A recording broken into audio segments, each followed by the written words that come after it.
بسم اللہ الرحمن الرحیم۔ السلام علیکم ورحمۃ اللہ وبرکاتہ۔ یہ بہت پرانی بات ہے، بہت پرانے بادشاہوں کے دور کی۔ ایران کا ایک بادشاہ ظالم بھی تھا، لالچی بھی تھا، عیاش بھی تھا اور منتقم مزاج بھی۔ وہ بادشاہ بنا تو اس نے پورے ملک میں ظلم کا بازار گرم کر دیا، لوٹ مار، عیاشی اور انتقام میں بھی جت گیا۔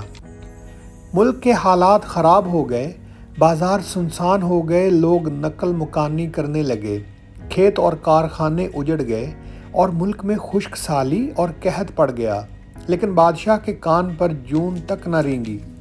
ہم انسان بڑی دلچسپ مخلوق ہیں۔ ہم اپنے حالات کو پوری دنیا کے حالات سمجھ لیتے ہیں۔ ہمارے نل سے صاف پانی اور ٹھنڈا پانی آ رہا ہو تو ہم سمجھتے ہیں پوری دنیا کے نل چل رہے ہیں اور ان میں پانی صاف بھی آ رہا ہے اور ٹھنڈا بھی بہہ رہا ہے۔ ہمارے دسترخوان گرم ہوں تو ہم سمجھتے ہیں دنیا کے تمام بھوکوں کو کھانا مل رہا ہے، اور اگر ہم امن، سکون اور اطمینان سے رہ رہے ہوں تو ہم یہ بھی سمجھتے ہیں دنیا کے کسی شخص کو کوئی مسئلہ، کوئی آزار، کوئی پریشانی نہیں ہے۔ ہم انسان زندگی کو کبھی اپنی ناک سے الگ کر کے نہیں دیکھتے۔ شاید یہی وجہ ہے عوام جب روٹی روٹی کا نعرہ لگاتے ہیں تو بادشاہ لوگ حیرت سے لوگوں سے پوچھتے ہیں اگر انہیں روٹی نہیں مل رہی تو یہ کیک کیوں نہیں کھا لیتے؟ بادشاہ لوگ ٹھیک کہتے ہیں، کیونکہ ان بیچاروں کو علم ہی نہیں ہوتا کہ دنیا میں روٹی بھی مسئلہ ہے۔ ہم انسان اگر عیاشی میں غلطان ہوں تو ہم قدرت کے انتقام، برے دنوں کی چاپ اور اپنے سر پر لٹکتی ہوئی مصیبت کی تلوار کو محسوس نہیں کر پاتے۔ ہم یہ سمجھ بیٹھتے ہیں عیش و طرب کا یہ سلسلہ قیامت تک جاری رہے گا اور ہمارا اقبال کبھی سرنگوں نہیں ہوگا۔ لیکن قدرت کسی کی رشتہ دار نہیں ہوتی۔ یہ کائنات اللہ تعالیٰ کے چند اصولوں پر استوار ہے اور اللہ تعالیٰ کسی شخص کے لیے اپنے اصول نہیں توڑتا۔ وہ بادشاہ بھی ایسا ہی کوتاہ فہم تھا۔ وہ سمجھتا تھا اس کا اقتدار، اس کا اقبال اور اس کا اختیار کبھی زوال پذیر نہیں ہوگا۔ وہ دنیا میں اسی طرح عیش کرتا رہے گا۔ بادشاہوں کے مختلف اشغال میں شکار بھی شامل ہوتا ہے۔ آپ اگر با اختیار ہوں، با اقتدار ہوں اور آپ کے پاس دولت بھی ہو تو آپ کا دل بے اختیار شکار کی طرف مائل ہو جاتا ہے، کیونکہ آپ جب معصوم جانوروں کو اپنے کتوں کے جبڑوں میں تڑپتا ہوا دیکھتے ہیں تو آپ کا بے رحم تیر ہرن کی گردن سے پار ہوتا ہے، یا آپ کی رائفل سے نکلنے والی گولی چیتے اور شیر جیسے جانوروں کو زمین پر تڑپنے پر مجبور کر دیتی ہے، تو آپ کے اقتدار، آپ کے اختیار کا نشہ بڑھ جاتا ہے۔ آپ خود کو زمین کا خدا سمجھنے لگتے ہیں۔ وہ بادشاہ بھی شکار کے لیے جاتا تھا اور جنگل میں کئی ہفتوں تک شکار کھیلتا رہتا تھا۔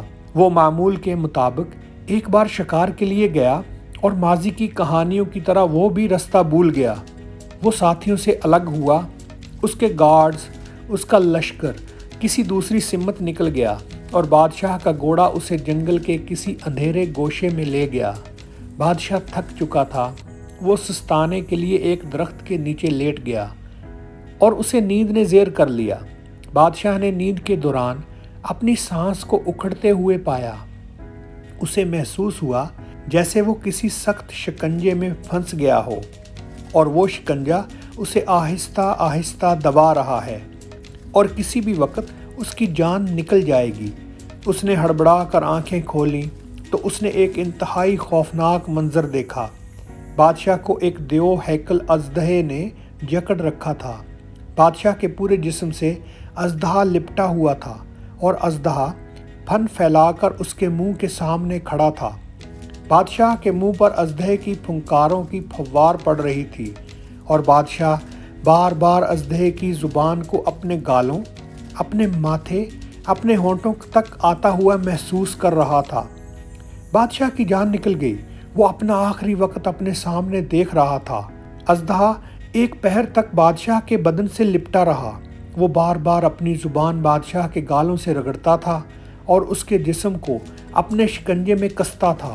شام کو اچانک اژدہے نے آسمان کی طرف دیکھا، گردن ہلائی، اپنے بل کھولے اور آہستہ آہستہ سرکتا ہوا جنگل میں غائب ہو گیا۔ بادشاہ سجدے میں گرا اور اللہ تعالیٰ کا لاکھ لاکھ شکر ادا کیا۔ بادشاہ کے ساتھی چند لمحے بعد اس کے پاس پہنچ گئے۔ بادشاہ محل میں واپس آیا اور اس نے اسی وقت عیش، حرص، ظلم، ناانصافی اور بے ایمانی ترک کر دی۔ اس نے اپنی باقی زندگی ملک اور قوم کے لیے وقف کر دی، اور دیکھتے ہی دیکھتے اس کا ملک دوبارہ خوشحال اور پرامن ہو گیا، اور لوگ دوسرے ملکوں سے نقل مکانی کر کے اس کے ملک میں آباد ہونے لگے۔ جبکہ بادشاہ پوری زندگی اس اژدہے کا شکریہ ادا کرتا رہا۔ وہ اسے قدرت کی وارننگ، قدرت کی ویک اپ کال سمجھتا تھا۔ اس کا خیال تھا قدرت نے اس اژدہے کے ذریعے اسے یہ پیغام دیا تھا، تمہاری موت اور زندگی میں آدھے انچ کا فاصلہ ہے۔ اگر یہ اژدہا اپنے جسم کو آدھ انچ ٹائٹ کر کے یا اپنا منہ آدھ انچ آگے بڑھا دے اور اپنے دانت تمہارے گال پر گاڑ دے تو تم چند لمحوں میں زمین کی تہہ کے نیچے ہوگے۔ بادشاہ کا خیال تھا اس اژدہے نے مجھے پیغام دیا، یہ زندگی اور یہ اقتدار اللہ تعالیٰ کی امانت ہے، اور اگر تم نے اس امانت کی قدر نہ کی تو اللہ تم پر مصیبتوں کے ایسے بے شمار اژدہے اتار دے گا، اور اس کے بعد تمہیں دنیا میں کسی جگہ پناہ نہیں ملے گی۔ بادشاہ کا خیال درست تھا، کیونکہ قدرت ہمیشہ انتقام لینے سے قبل ویک اپ کال یا وارننگ دیتی ہے۔ یہ انسان کو مختلف ہیلوں، مختلف بہانوں سے پیغام دیتی ہے، تم قدرت کے شکنجے سے زیادہ دور نہیں ہو، تم سنبھل جاؤ اور دنیا میں وہ کام کرو تمہیں جس کے لیے بھیجا گیا ہے۔ اگر انسان اس وارننگ، اس ویک اپ کال پر جاگ جائے تو بسم اللہ، ورنہ دوسری صورت میں قدرت کا شکنجہ اپنے باغیوں کو کس لیتا ہے، اور پھر اس شخص کو 2 ارب کہکشاؤں کی اس کائنات میں چھپنے کے لیے 10 فٹ جگہ نہیں ملتی۔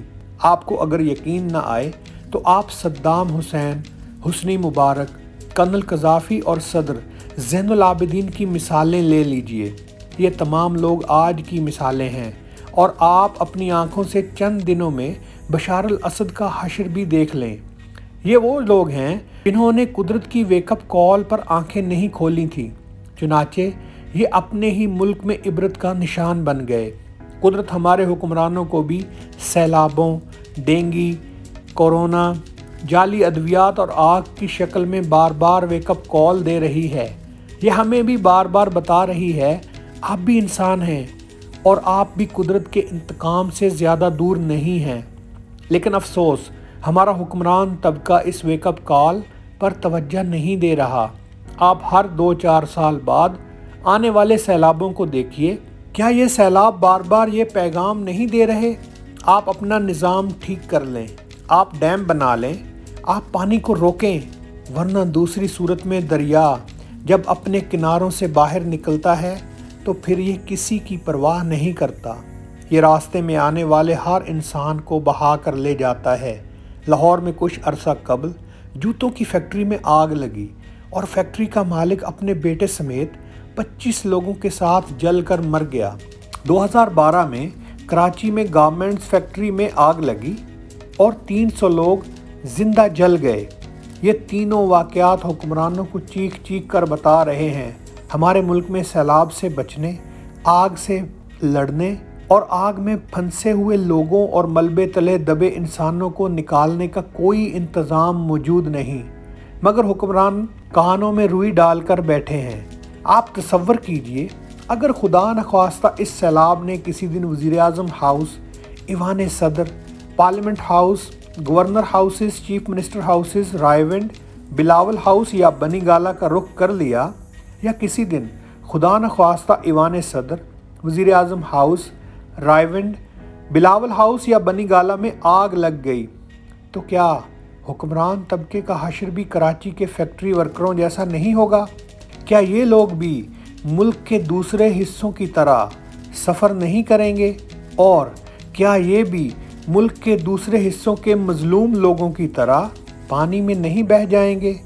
یہ زلزلے، یہ سیلاب اور یہ وبائیں انہیں بار بار یہ بتا رہی ہیں، اب بھی وقت ہے، آپ لوگ اب بھی سنبھل جائیں، آپ سسٹم کو ٹھیک کر لیں، ورنہ آپ بھی 5 فٹ 10 انچ کے عام انسان ہیں۔ پانی آپ کے لیے بھی اتنا ہی خطرناک ہے جتنا یہ سندھ، بلوچستان، کے پی اور جنوبی پنجاب کے مظلوم شہریوں کے لیے ثابت ہوتا ہے۔ اور اگر قدرت نے آپ پر آدھ انچ کا دائرہ تنگ کر دیا تو شاید آپ کے خاندان میں امداد لینے والا بھی کوئی نہیں بچے گا، کیونکہ آگ، پانی اور وبا دنیا کے کسی بادشاہ کے اقتدار کو نہیں مانتی۔ یہ اللہ کے عذاب ہیں، اور اللہ کے عذاب انسانی سروں سے گزرتے ہوئے کبھی شناختی کارڈ چیک نہیں کرتے۔ بادشاہ ہوں یا گداگر، یہ سب کو بہا کر لے جاتے ہیں۔ شکریہ دوستو، ہماری ویڈیو اچھی لگی تو لائک کریں، چینل کو سبسکرائب کریں۔ السلام علیکم ورحمۃ اللہ وبرکاتہ۔